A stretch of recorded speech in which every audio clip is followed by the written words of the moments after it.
The finance law and the budget for the ensuing year are voted during this session, and it is at this time that Cameroonians can make their voices heard through civil society organization on issues relating to the finance law. Otherwise, once it's promulgated into law and takes effect the ensuing year, very little can be done to change it, like the tax base that was widened this year, and many Cameroonians only got to complain when it had already been promulgated into law. You'll see details of that in the pages of the Guardian Post. And the Guardian Post newspaper, in their column Personality of the Week, singles out the heavyweight mixed martial artist of Cameroonian descent, that is Francis Ngannou, who did the country proud, lifting the flag of the country very high in Riyadh, Saudi Arabia recently, where he took on the world heavyweight boxing champion Tyson Fury, even though the judges ruled in unanimous decision in favor of Tyson Fury. But it is widely believed by Africans and many fans of the sport across the world that Francis Ngannou, the Cameroonian born, gave Tyson Fury a good run for his money. And see details of that in the column Personality of the Week.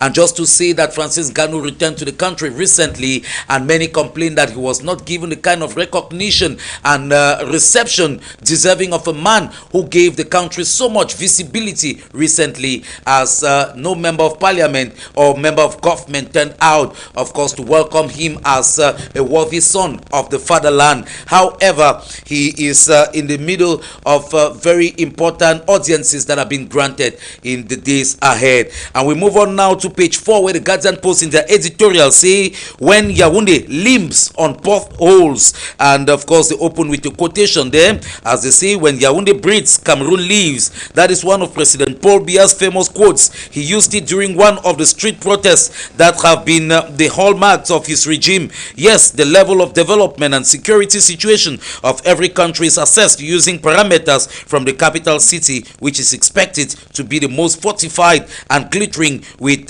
paved streets. But unfortunately, Yaoundé recently has not been putting up a very good face, as mountains of garbage have become a problem for denizens of the capital city of Cameroon. And worse still, the roads in the capital city have not been the best, as potholes have riddled all the roads. And we move away from the Guardian Post newspaper to bring you another paper with us, and this time around it is Municipal Updates. Municipal Updates newspaper, which you find on the newsstands, opens with a story that says education pathway to Africa's economic development. And of course, quoting Professor Teresia Akenji, Vice Chancellor of the University of Bamenda there, who of course is speaking in the Rufo Room speaking as the Rufo Room chair, Professor Teresia Akenji. And you'll see details of that in the pages of the Municipal Updates newspaper. Elsewhere, the paper tells us on page 4 that Boya, Dennis and Foritia Foundation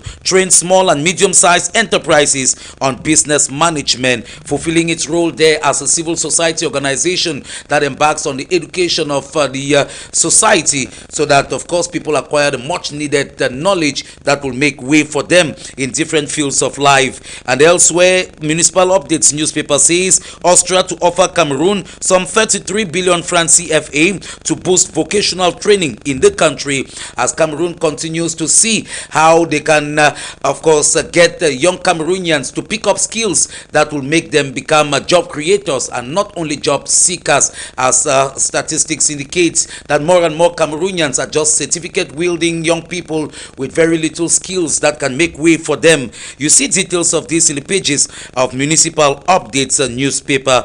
And from Municipal Updates newspaper, we shall bring to you the National Bilingual Daily Cameroon Tribune, which is also on the newsstands today. And Cameroon Tribune opens with the story that says Projet de loi de finances, dernière retouche. Of course, talking about the preparation for the government bill on the finance law. As the paper says, final touches have been put in place. And of course, that story 1.5 of Cameroon Tribune newspaper says les ultimes ajustements ont été